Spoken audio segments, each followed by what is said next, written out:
بسم اللہ الرحمن الرحیم۔ السلام علیکم۔ میں روزینہ کو بہت عرصے سے جانتی تھی، وہ میری سب سے اچھی دوست تھی، لیکن آج کل جو وہ کام کر رہی تھی وہ میری سمجھ سے باہر تھا۔ پتہ نہیں وہ ایسا کیسے کر رہی تھی، اور پھر میں بھی اس کی محتاج ہو گئی اور ایک دن اس کے پاس چلی گئی۔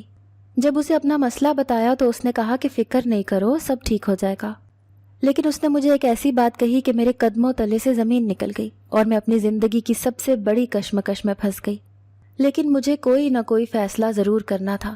وہ جو چیز مجھ سے مانگ رہی تھی وہ صرف میری تھی، میں کسی اور کو کیسے دے سکتی تھی؟ اس نے کہا کہ مجھے تمہارے شوہر کی، میرا نام سلمہ ہے، ہم لوگ ایک محلے میں رہتے تھے اور یہاں پر محلے والا ہی ماحول تھا۔ بچپن سے ہی میری دوستی محلے کی لڑکیوں سے تھی، ان کی عمر میرے جتنی تھی، پھر ہم لوگ ساتھ ہی جوان ہو گئے، سب کی شادی ہونے لگی، اب صرف میں اور روزینہ رہ گئے تھے۔ روزینہ سے دوستی میرے ماں باپ کو بالکل بھی پسند نہیں تھی، کیونکہ وہ ایک غریب خاندان سے تھی اور یہ لوگ اخبار بیچ کر اپنا گزارا کرتے تھے۔ کبھی کبھی یہ بھی سننے میں آیا تھا کہ یہ لوگ کوڑا بھی اٹھایا کرتے تھے، اسی لیے میری ماں کہتی تھی کہ یہ لوگ صاف نہیں ہیں، تم ان کے گھر نہ جایا کرو، کہیں تمہیں کوئی بیماری نہ لگ جائے۔ میں پڑھی لکھی تھی اور پڑھے لکھے لوگ اس طرح کی باتیں نہیں کرتے۔ آج کل میری ماں میرے لیے بھی رشتہ تلاش کر رہی تھی۔ میں شکل سے زیادہ خوبصورت نہیں تھی، لیکن روزینہ بہت زیادہ خوبصورت تھی۔ ایسا لگتا نہیں تھا کہ یہ لوگ اتنے غریب ہیں۔ خوبصورتی کا کبھی غریبی امیری سے کوئی تعلق نہیں ہوتا ہے۔ میں نے ایسے لوگ بھی دیکھے ہیں جو بہت زیادہ خوبصورت ہوتے ہیں لیکن بہت زیادہ غریب ہوتے ہیں، اور امیر بھی دیکھے ہیں جو ذرا بھی خوبصورت نہیں ہوتے، کیونکہ خوبصورتی کو کوئی خرید نہیں سکتا۔ اور کبھی کبھی کسی جھونپڑی میں رہنے والی کوئی لڑکی بھی اتنی خوبصورت ہوتی ہے کہ انسان حیران ہی رہ جاتا ہے۔ روزینہ ہمیشہ کہتی تھی کہ وہ ساری زندگی غریبی میں نہیں گزارے گی، کچھ نہ کچھ ایسا ضرور کرے گی جس سے اس کی غریبی ختم ہو جائے گی۔ ویسے ٹھیک ہی کہتی تھی، انسان غریب پیدا ہوا ہے اس کا مطلب یہ نہیں کہ وہ غریب مر جائے۔ وہ کہتے ہیں نا کہ اگر آپ غریب پیدا ہوئے ہیں تو یہ آپ کی قسمت ہے، لیکن اگر آپ غریب مر جاتے ہیں تو پھر یہ آپ کی غلطی ہے۔ لیکن وہ ایسا کیا کر سکتی تھی، یہ میں کبھی بھی سمجھ نہیں پائی۔ وہ کافی عرصے سے پیسے جمع کر رہی تھی، وہ اپنے گھر والوں کو بھی پیسے دیتی تھی، لیکن پھر بھی کچھ پیسے وہ ایک طرف رکھتی رہتی تھی۔ میں نے اس سے پوچھا کہ ان پیسوں سے کیا کرو گی، تو کہتی تھی کہ کچھ ایسا کروں گی کہ راتوں رات امیر ہو جاؤں گی۔ لیکن مجھے پتا تھا کہ ایسا نہیں ہونے والا۔ کوئی بھی غریب انسان ہو وہ ہمیشہ یہی سوچتا ہے کہ ایک دن میں امیر ہو جاؤں گا، لیکن اسی طرح اس کی زندگی گزر جاتی ہے اور وہ اس دنیا سے چلا جاتا ہے۔ میرے بابا بھی یہی کہتے تھے، لیکن وہ امیر نہ بن سکے۔ ویسے تو نہیں جن کے پاس بہت بڑی بڑی گاڑیاں اور بنگلے ہوتے ہیں، لیکن اللہ کا شکر ہے ہم لوگ کافی لوگوں سے بہتر تھے۔ میرے لیے رشتہ تلاش کر لیا گیا تھا، رشتہ اسی محلے سے آیا تھا، میرے گھر سے 2 گلیاں چھوڑ کر ان کا گھر تھا۔ ہماری بات پکی ہو گئی، انہوں نے کہا کہ نکاح کے ساتھ ہی رخصتی کروا کے لے جائیں گے۔ مجھ سے میری مرضی پوچھ لی گئی تھی، میری زندگی میں کوئی بھی نہیں تھا، اسی لیے ماں باپ نے میرے لیے جو فیصلہ کیا میں نے اسے قبول کر لیا اور میری شادی ہو گئی۔ لیکن روزینہ کی شادی ابھی تک نہیں ہوئی تھی۔ پتہ چلا تھا کہ اس کے لیے بھی کوئی رشتہ تلاش کیا جا رہا تھا، اور فروٹ بیچنے والے کا رشتہ آیا تھا۔ اس کا کہنا تھا کہ میں کسی فروٹ بیچنے والے سے شادی نہیں کروں گی۔ اس کے ماں باپ نے اسے سمجھایا کہ ہم لوگ بھی تو اخبار بیچنے والے ہیں، ہمارے گھر کسی افسر یا ڈاکٹر کا رشتہ نہیں آنے والا۔ لیکن روزینہ کا کہنا تھا کہ اس کو ابھی شادی نہیں کرنی ہے، اس کے دماغ میں کچھ اور ہی چل رہا تھا۔ پھر اس بیچاری کے ساتھ بہت برا ہوا۔ اس کے بابا تو پہلے ہی بہت زیادہ بیمار تھے، پہلے وہ اس دنیا سے چلے گئے اور پھر اس کی امی بھی اس دنیا سے چلی گئیں۔ اب اس کے گھر میں صرف اس کی ایک خالہ رہتی تھی جن کی شادی نہیں ہوئی تھی، اور وہ بیچاری اکیلی ہو گئی۔ میں اس سے ملنے کے لیے گئی تھی لیکن دوبارہ نہیں گئی۔ امی ابو سے تو ضد کر کے چلی جایا کرتی تھی، لیکن اب نہیں کر سکتی تھی، اسی لیے میں نے جانا ہی ختم کر دیا۔ میرے سسرال والے بھی بڑی عجیب طرح کے لوگ تھے۔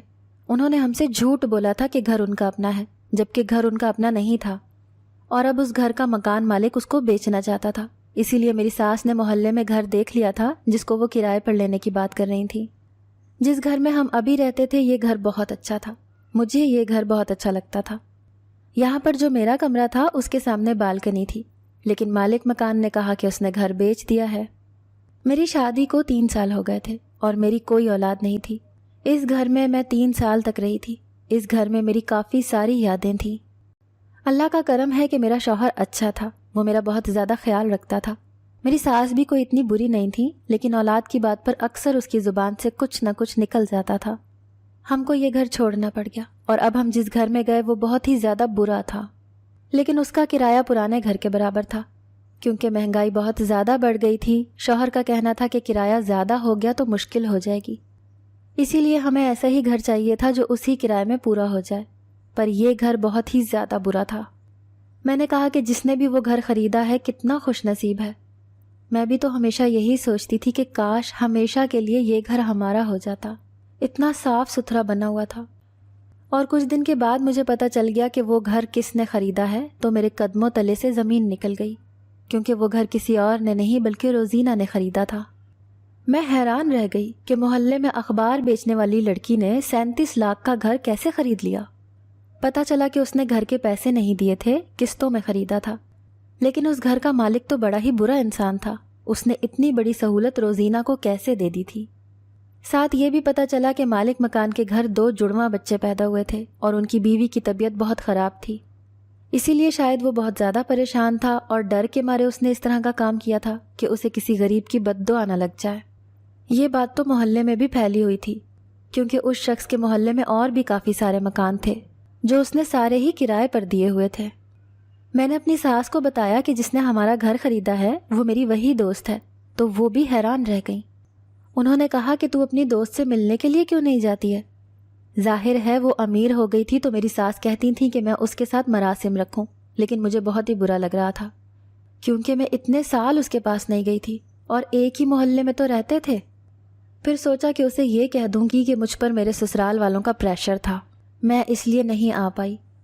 اتنی بات تو وہ سمجھ جائے گی، آخر میری دوست ہے، اور جب سارا محلہ اس کو دھتکار دیا کرتا تھا تو تب میں ہی تو اس کے ساتھ اچھے طریقے سے پیش آتی تھی۔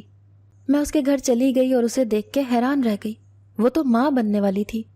میں نے کہا کہ تمہاری شادی ہو گئی، پتہ ہی نہیں چلا، اس محلے میں تو ہر بات پھیل جاتی تھی، لیکن یہ بات میرے کانوں تک نہیں پہنچی۔ اس نے کہا کہ ہم نے سادگی سے ہی نکاح کیا تھا، میرے شوہر باہر کے ملک میں ہوتے ہیں اور انہوں نے یہ گھر خرید کر دیا ہے۔ روزینہ نے مجھے بالکل بھی کوئی تانا نہیں دیا کہ تم اتنے سال تک کہاں تھی، وہ تو میرے ساتھ بہت اچھے طریقے سے پیش آ رہی تھی۔ گھر کو نہ صرف اس نے خرید لیا تھا بلکہ اس گھر کو اس نے بہت ہی اچھے طریقے سے سجایا ہوا تھا۔ یہاں ہر چیز بہت ہی مہنگی پڑی ہوئی تھی، میں تو حیران ہو رہی تھی کہ یہ گھر اور بھی زیادہ خوبصورت لگ رہا تھا۔ اس نے کہا کہ کیا دیکھ رہی ہو؟ میں نے کہا کہ تم سچ کہتی تھی، تم نے تو اپنی قسمت بدل لی، تمہاری شادی بھی امیر انسان سے ہو گئی۔ عورت کی قسمت اسی طرح بدل سکتی ہے، یا تو وہ خود محنت کرے اور یا کسی ایسے انسان سے شادی کر لے جس کے پاس دنیا کی ہر سہولت موجود ہو، اسی طرح اس کی قسمت بدل سکتی ہے۔ کچھ لوگ خود محنت کرتے ہیں، پڑھ لکھ کر پیسہ کماتے ہیں، جمع کرتے ہیں اور اپنی قسمت بدل لیتے ہیں، اور کچھ لوگ اپنے اوپر دھیان دیتے ہیں اور کسی ایسے شخص سے شادی کر لیتے ہیں جس کے پاس پہلے سے ہی سب کچھ ہو۔ اور جیسا میں نے پہلے بتایا کہ روزینہ بہت زیادہ خوبصورت تھی، اس نے جس سے بھی شادی کی تھی اس کی خوبصورتی کی وجہ سے ہی کی ہوگی۔ وہ ماں بننے والی تھی اور اسے دیکھ کر میں حیران تھی کہ وہ بہت ہی زیادہ وزنی لگ رہی تھی، ایسا لگ رہا تھا کہ اس کے پیٹ میں ایک ساتھ 3 بچے ہیں۔ میں نے کہا کہ تمہارے ہاں کتنے بچے پیدا ہونے والے ہیں؟ تم بہت زیادہ موٹی لگ رہی ہو۔ اس نے کہا کہ 2 بچے پیدا ہونے والے ہیں۔ میں نے کہا کہ ہاں، تبھی تم ایسی لگ رہی ہو۔ میں نے مبارکباد دی، اس کی زندگی واقعی بدل گئی تھی۔ اس نے مجھے واپسی پر جاتے ہوئے ایک بہت ہی پیارا تحفہ بھی دیا۔ میں نے کہا کہ یہ کیا؟ اس نے کہا کہ تمہاری شادی میں نہیں آئی تھی نا، کیونکہ تمہیں دینے کے لیے میرے پاس کوئی تحفہ نہیں تھا، اسی لیے تمہیں یہ تحفہ دے رہی ہوں، اپنے گھر جا کر کھولنا۔ میں نے کہا کہ میں بھی تو تمہاری شادی میں نہیں آئی تھی، لیکن میں تمہارے گھر خالی ہاتھ آ گئی۔ اس نے کہا کہ کوئی بات نہیں، تم آ گئی یہی بڑی بات ہے۔ جب میں واپس اپنے گھر آئی اور میں نے وہ تحفہ کھولا تو میں حیران رہ گئی۔ اس کے اندر تو بہت ہی خوبصورت سیٹ تھا جو کم سے کم بھی 15-20 ہزار کا ہوگا۔ میں نے اپنی ساس کو سب کچھ بتایا تو وہ بھی حیران ہوئی۔ انہوں نے کہا کہ اس کے ساتھ دوستی رکھنا، کبھی اچانک سے کسی چیز کی ضرورت ہو تو یہی عورت کام آئے گی۔ مجھے میری ساس کا رویہ تھوڑا عجیب لگ رہا تھا، لیکن شاید یہی دنیا داری تھی۔ اس نے مجھے کہا تھا کہ اگلے مہینے اس کے ہاں اولاد ہونے والی ہے۔ اسی طرح اگلا مہینہ گزر گیا۔ ایک دن میں اس کے گھر گئی، وہ گھر پر نہیں تھی، اس کی خالہ ہی گھر پر تھی۔ اس نے کہا کہ وہ بازار گئی ہے۔ میں تھوڑی حیران ہوئی کہ ابھی تو اس کے ہاں اولاد ہوئی ہے اور وہ بازار چلی گئی ہے۔ انہوں نے کہا کہ اس کو کوئی ضروری کام تھا۔ میں نے کہا کہ بچے گھر پر ہیں؟ تو انہوں نے کہا کہ نہیں، وہ تو گھر پر نہیں ہے۔ میں حیران ہوئی کہ کیا وہ اپنے بچوں کو بھی ساتھ لے گئی ہے؟ اس کی خالہ میری کسی بات کا جواب نہیں دے رہی تھی۔ میں نے سوچا کہ 2-3 دن کے بعد چلی جاؤں گی، پر اس بات پر کافی حیران ہوئی تھی کہ اس کے ہاں اولاد ہوئے 2-3 ہفتے ہوئے تھے اور وہ گھر پر نہیں تھی، نہ اس کے بچے گھر پر تھے۔ وہ تو کہہ رہی تھی کہ جب تک بچے دنیا میں آنے والے ہوں گے میرا شوہر بھی آئے گا، پر اس کا شوہر بھی گھر پر نہیں تھا اور اس کی خالہ بھی عجیب طریقے سے پیش آ رہی تھی، کسی بات کا سیدھا جواب نہیں دے رہی تھی۔ شاید وہ نہیں جانتی تھی کہ روزینہ کے ساتھ میری کتنی دوستی تھی، وہ مجھے کوئی غیر سمجھ رہی تھی، جب ہی جلدی جلدی گھر سے باہر نکال دینا چاہتی تھی۔ میری ساس نے مجھے ایک دن کہا کہ میری کمیٹی کی تاریخ آ گئی ہے، مجھے کچھ پیسوں کی ضرورت ہے۔ میں نے کہا کہ میں آپ کو پیسے کہاں سے دوں، میرے پاس پیسے نہیں ہیں، آپ کا بیٹا مجھے خرچہ بھی نہیں دیتا ہے۔ اس نے کہا کہ وہ ضرور دیتا ہوگا، چھپ چھپ کر دیتا ہوگا، مجھے 5,000 روپے کی ضرورت ہے، تم جہاں سے مرضی دو، تم جہاں سے بھی لے کے آؤ، یہ میرا مسئلہ نہیں ہے۔ میری ساس کس طرح کی باتیں کر رہی تھی، میں 4 سے 5,000 روپے کا انتظام کہاں سے کرتی؟ پھر انہوں نے باتوں باتوں میں جیسے مجھے اشارہ کر دیا اور کہا کہ اپنی دوست سے ملنے کیوں نہیں جاتی ہو، وہ تمہاری مدد کرے گی۔ اب مجھے سمجھ آیا کہ وہ کیا کہہ رہی تھی، کہ میں اپنی دوست کے پاس جاؤں اور اس سے 5,000 روپے مانگ کر لاؤں۔ ان کا کہنا تھا کہ جو اچانک سے ہی امیر ہو سکتی ہے، تمہیں 15-20 ہزار کا جوڑا تحفے میں دے سکتی ہے، تو کیا وہ تمہیں 5,000 روپے نہیں دے سکتی ہے؟ میں حیران رہ گئی اور میں یہ سوچنے لگی کہ اگر میں اس سے پیسے مانگ بھی لاؤں تو اپنی ساس کے لیے کیوں مانگوں؟ پر انہوں نے مجھے مجبور کر دیا اور میں روزینہ کے گھر چلی گئی۔ جب ان کے گھر میں داخل ہوئی تو وہاں پر بہت بڑی گاڑی کھڑی ہوئی تھی، گاڑی بالکل نئی لگ رہی تھی جو پہلے یہاں پر نہیں تھی۔ مجھے لگا کہ شاید اس کا شوہر آیا ہوا ہے اور یہ اسی کی گاڑی ہے، لیکن اندر داخل ہوئی اور روزینہ سے بات ہوئی تو اس نے کہا کہ میرا شوہر نہیں آیا ہوا، اس کی اولاد ہوئے آج 3 مہینے ہو گئے تھے۔ میں نے سوچا کہ بچوں سے بھی مل لوں گی، لیکن مجھے تو شرم آ رہی تھی کہ بجائے اس کے کہ بچوں کے لیے کوئی چیز لے کر آتی، میں تو اس سے پیسے مانگنے کے لیے آئی تھی۔ بچے بھی نظر نہیں آ رہے تھے اور وہ بھی ایسے بیٹھی تھی جیسے اس نے بچے پیدا ہی نہیں کیے ہیں۔ اس کا شوہر نہیں آیا ہوا تھا۔ اس نے کہا کہ یہ میری گاڑی ہے جو میں نے ابھی ابھی لی ہے، کیسی لگی؟ تو میں نے کہا کہ بہت اچھی ہے۔ میں حیران ہوئی کہ اتنی جلدی جلدی سارا کچھ کہاں سے آ رہا ہے۔ پھر سوچا کہ باہر کے ملک کی کمائی ہے اور ڈالر تو ایسے ہی ہوتے ہیں۔ میں نے اس کو بتا دیا کہ مجھے کچھ پیسوں کی ضرورت ہے۔ اس نے دوسری بات ہی نہیں کی اور فوراً سے پیسے لینے چلی گئی۔ اس نے یہ بھی نہیں پوچھا کہ مجھے کتنے پیسوں کی ضرورت ہے اور اس نے میری ہتھیلی پر 20,000 روپے رکھ دیے۔ میں نے کہا کہ 20,000؟ مجھے تو اتنے پیسوں کی ضرورت نہیں ہے۔ اس نے کہا کہ پیسوں کی ضرورت ہمیشہ رہتی ہے، 20,000 آج کل کیا ہیں، تمہیں جب بھی پیسے چاہیے تو مجھ سے لے سکتی ہو۔ میں نے کہا کہ نہیں، پھر میں اتنے سارے پیسے واپس کیسے کروں گی؟ اس نے کہا کہ واپس کرنے کی ضرورت ہی نہیں ہے، تم بہت اچھی ہو، تم نے میرے ساتھ دوستی کی جب کوئی بھی مجھے محلے میں بلا کر بھی راضی نہیں تھا، اب کیا میں تمہارے لیے اتنا کچھ نہیں کر سکتی ہوں؟ مجھے اس کی یہ بات بہت اچھی لگی، میری آنکھوں میں خوشی کے آنسو آ گئے۔ میں نے کہا کہ میں تمہارے بچوں سے ملنا چاہتی ہوں۔ وہ اس بات پر تھوڑی پریشان ہو گئی اور اس نے کہا کہ وہ میرے پاس نہیں ہے۔ میں نے کہا کہ کیا مطلب، تمہارے بچے کہاں ہیں؟ اس نے کہا کہ میرے بچے گھر میں نہیں ہیں۔ مجھے لگا کہ شاید اس کے بچے اس دنیا میں آنے سے پہلے ہی فوت ہو گئے۔ وہ کوئی بات بھی نہیں بتا رہی تھی اور خاموش ہو گئی تھی، اس نے سر جھکا لیا تھا۔ میں نے کہا کہ کیا تمہارے بچے اس دنیا میں نہیں ہیں؟ اس نے کہا کہ نہیں، ایسی کوئی بات نہیں ہے، وہ بالکل ٹھیک ہے لیکن میرے پاس نہیں ہے، بس ان کو جہاں ہونا چاہیے تھا وہاں چلے گئے ہیں۔ مجھ سے اس بارے میں کوئی سوال نہ کرنا، میں تم سے جھوٹ نہیں بولنا چاہتی۔ میں بھی خاموش ہو گئی لیکن اسی بارے میں سوچتی رہی۔ میں وہ پیسے گھر لے کر آئی، 5,000 اپنی ساس کو دیے اور 15,000 اپنے پاس رکھ لیے اور کسی کو اس بارے میں نہیں بتایا۔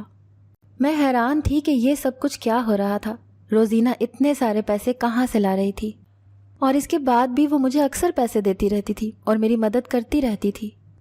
میں ڈاکٹر کے پاس گئی تھی، ڈاکٹر نے کہا تھا کہ میں کبھی ماں نہیں بن سکتی، لیکن ایک طریقہ علاج ہے جس کی وجہ سے میرے ہاں اولاد ہو سکتی ہے، پر اس علاج کے لیے 6 لاکھ روپے چاہیے تھے۔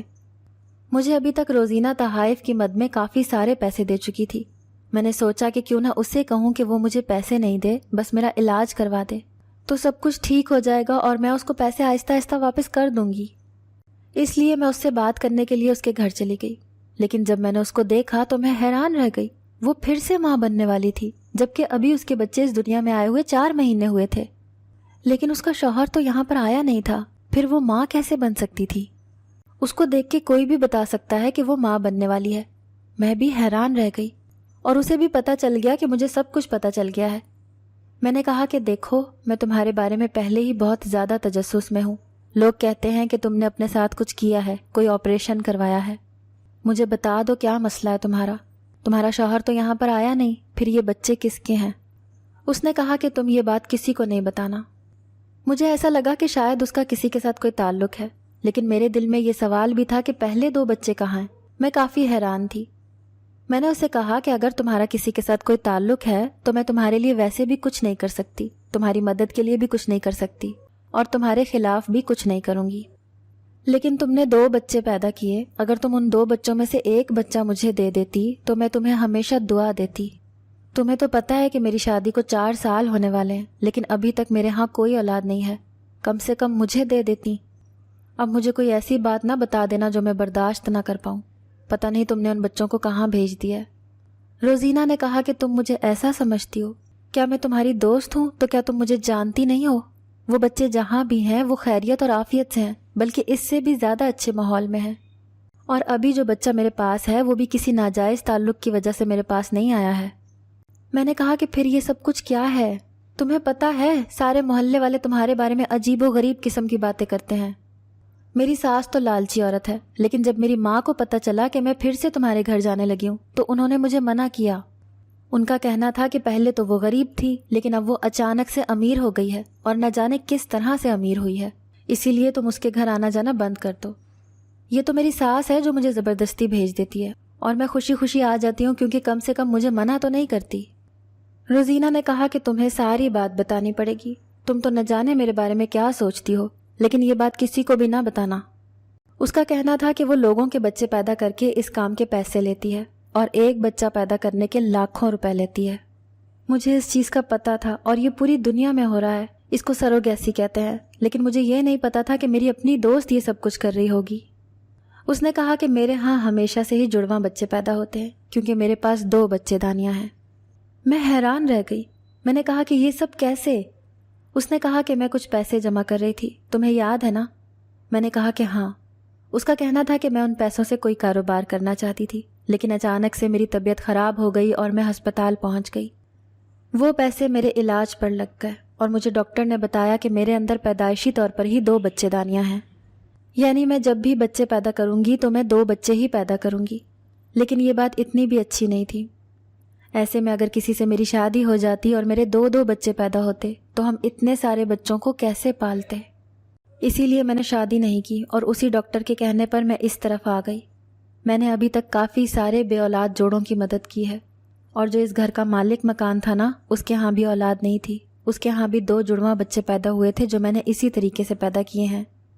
اس طریقے میں آپ کا کسی کے ساتھ کوئی تعلق نہیں بنتا ہے، لیکن آپ اس کے بچے کی ماں بن جاتے ہیں، کیونکہ یہ ایک طرح کا طریقہ ہے. اسی لیے اس نے مجھے یہ گھر قسطوں پر دے دیا، کیونکہ میری یہی شرط تھی کہ مجھے ایک گھر قسطوں پر چاہیے، مجھے پیسے نہیں چاہیے، تاکہ میرا گھر بن جائے. یہ گاڑی بھی اسی طرح آئی ہے، اور میرے پاس پیسے بھی اسی طرح آتے ہیں. نہ صرف میرے پاس 2 بچے دانیاں ہیں، بلکہ میری صحت بہت اچھی ہے اور میں آرام سے بچہ پیدا کر سکتی ہوں. بلکہ یوں سمجھو کہ جیسے میرے جسم کو بچہ پیدا کرنے کے لیے ہی بنایا گیا ہے. کچھ لوگ ایسے ہوتے ہیں، اور میں بھی انہی لوگوں میں سے ہوں. تم کہتی ہو کہ تمہاری اولاد نہیں ہے، تو تم بھی ماں بن سکتی ہو، کیونکہ ماں بننے کے لیے اولاد پیدا کرنے کی ضرورت نہیں ہے. آپ اس اولاد کی بھی ماں بن سکتی ہیں جن کی کوئی ماں نہیں ہے. اگر تم کہتی ہو تو جو کام میں دوسروں کے لیے کرتی ہوں وہ تمہارے لیے بھی کر سکتی ہوں. بس تم اپنے شوہر کو اس کام کے لیے منا لو، اور میں تم سے کوئی پیسے بھی نہیں لوں گی. وہ اولاد تمہارے شوہر کی ہی ہوگی، شوہر کی نسل سے ہوگی، تمہارے شوہر کا ہی خون ہوگا. فرق صرف اتنا ہے کہ اس کی ماں میں ہوں گی، لیکن میں اپنے آپ کو کبھی اس کی ماں نہیں کہوں گی، اور دنیا والوں کے لیے بھی تم اس کی ماں کہلاؤ گی. میں اس کی بات پر حیران رہ گئی تھی. میں نے اپنی دوست کی طرف دیکھا. کتنی معصوم تھی وہ. بڑے بڑے خواب دیکھا کرتی تھی تو ہم لوگ اسے کہتے تھے کہ اس طرح کی باتیں نہ کیا کرو، یہ سب ہونے والا نہیں ہے. ہمیں اس کے خوابوں سے ہمیشہ ہی اختلاف رہا تھا. ہم کہتے تھے کہ ایسا کچھ نہیں ہونے والا، اچانک سے تھوڑی نہ کوئی امیر ہو جاتا ہے. لیکن اللہ نے اسے اس طرح کا بنا کر بھیجا تھا کہ وہ سب کچھ حاصل کر چکی تھی. اس نے کہا کہ یہ جھوٹ ہے کہ میرا کوئی شوہر ہے. میرا کوئی شوہر نہیں ہے، یہ سب کچھ میں نے خود خریدا ہے. لیکن دنیا والوں کے لیے یہ جھوٹ بولنا پڑتا ہے. جو کام میں کر رہی ہوں وہ دنیا میں اور بھی بہت سی عورتیں کر رہی ہیں، لیکن ہمارے پاکستان میں اس کام کو اچھا نہیں سمجھا جاتا ہے، اسی لیے مجھے یہ سب کچھ چھپا کے کرنا پڑتا ہے. مجھے سمجھ نہیں آ رہا تھا کہ میں کیا کہوں، لیکن میں نے اس سے وعدہ کیا کہ میں یہ بات کسی کو نہیں بتاؤں گی، اور اس نے بھی کہا کہ جو طریقہ علاج ڈاکٹر نے بتایا ہے اس کے لیے پیسے میں دے دوں گی۔ اگر اس طرح تمہارے ہاں اولاد ہوگی تو اس سے بڑی خوشی کی بات کیا ہوگی، نہیں تو میں تمہارے لیے حاضر ہوں۔ وہ بہت اچھی تھی، اس نے میرا علاج کروایا، لیکن میری قسمت میں اولاد نہیں تھی کیونکہ میرا علاج ناکام ہو گیا۔ اس کے بعد میں نے اپنے شوہر کو اعتماد میں لیا اور اسے کہا کہ اس طرح سے اولاد پیدا کرتے ہیں۔ میرے شوہر نے کہہ دیا ہے کہ وہ یہ بات ضرور مانے گا، لیکن وہ پہلے انتظار کرنا چاہتا ہے۔ وہ کہتا تھا کہ ہم 1 سال انتظار کریں گے اور اس کے بعد جیسا تم کہو گی ویسا ہی ہوگا۔ مجھے امید ہے کہ شاید 1 سال میں اللہ مجھے اولاد دے دے گا، نہیں تو میں اپنی دوست کی مدد ضرور لوں گی، کیونکہ اگر ایسا نہیں ہوتا تو میرا شوہر دوسری شادی کر لے گا اور میری زندگی برباد ہو جائے گی۔ مجھے نہیں پتا کہ روزینہ صحیح کر رہی ہے یا غلط، لیکن ایک دن وہ مجھے ایک عورت سے ملوانے کے لیے لے گئی تھی جس کو اس نے اولاد پیدا کر کے دی تھی۔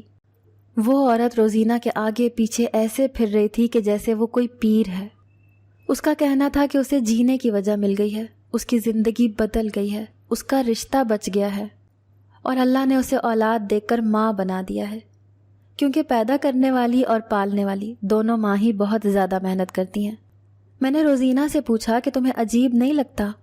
اس کا کہنا تھا کہ نہیں، کیونکہ میرے بچے بہت ہی اچھی حالت میں ہیں، بہت اچھے لوگوں کے پاس ہیں، اور وہ ہمیشہ خوش رہیں گے۔ ان کو ماں باپ کا پیار مل رہا ہے، میرے لیے یہی کافی ہے، میرے دل میں ایسی کوئی بات نہیں آتی ہے۔ وہ بہت اچھی تھی۔ لوگ اس کے بارے میں عجیب باتیں کرتے ہیں، لیکن جب میرے سامنے کوئی بات کرتا ہے تو میں فوراً ہی اس کی بات کو رد کر دیتی ہوں اور کہتی ہوں کہ ایسا کچھ بھی نہیں ہے۔ وہ پورا دن گھر پر ہی رہتی ہے، کیونکہ بار بار لوگوں کو یہ نہیں بتانا چاہتی کہ وہ ماں بننے والی ہے۔ پر میں نے اس سے پوچھا کہ وہ ساری زندگی یہی کرتی رہے گی، تو اس نے کہا کہ نہیں، وہ ایک کاروبار بھی کر رہی ہے۔ اس کے بعد اسے یہ سب کچھ کرنے کی ضرورت نہیں ہے، وہ کسی سے شادی کر لے گی اور اپنی زندگی گزارے گی۔ اس نے کہا کہ میری ایک شخص سے بات ہو رہی ہے جو کہ پہلے سے ہی کسی سے شادی کر چکا ہے، لیکن اس کی بیوی اس دنیا میں نہیں رہی اور وہ مجھ سے بہت زیادہ محبت کرتا ہے۔ وہ مجھ سے شادی کرنا چاہتا ہے اور میرے بارے میں سب کچھ جانتا ہے۔ مجھے یہ جان کر خوشی ہوئی۔ میں نے کہا کہ ایسے انسان کو جانے نہیں دینا اور اس سے شادی ضرور کر لینا۔ وہ کہتی ہے کہ وہ ابھی بھی سوچ رہی ہے، کیونکہ اس نے دنیا کا بہت ہی عجیب روپ دیکھا ہے، لیکن میں اسے تسلی دیتی ہوں کہ سب لوگ ایک جیسے نہیں ہوتے اور ایک دن سب کچھ ٹھیک ہو جاتا ہے۔ میں بھی اس کی مدد لینا چاہتی تھی، لیکن اللہ نے کرم کر دیا اور میرے ہاں قدرتی طور پر ہی اولاد پیدا ہو گئی۔ آج میں بہت زیادہ خوش ہوں، میری زندگی میں سب کچھ ٹھیک ہے۔ روزینہ اور میری دوستی مزید بڑھ گئی ہے اور ہم لوگ ایک دوسرے سے ملتے ملاتے رہتے ہیں۔ اگر آپ کو آج کی ہماری کہانی پسند آئی ہے تو اسے لائک کیجیے اور اپنے پیاروں کے ساتھ شیئر کیجیے، اور ہاں، اگر ابھی تک آپ نے ہمارا چینل سبسکرائب نہیں کیا تو ضرور کیجیے۔ ملتے ہیں کل ایک نئی اور دلچسپ کہانی کے ساتھ، تب تک کے لیے اللہ حافظ۔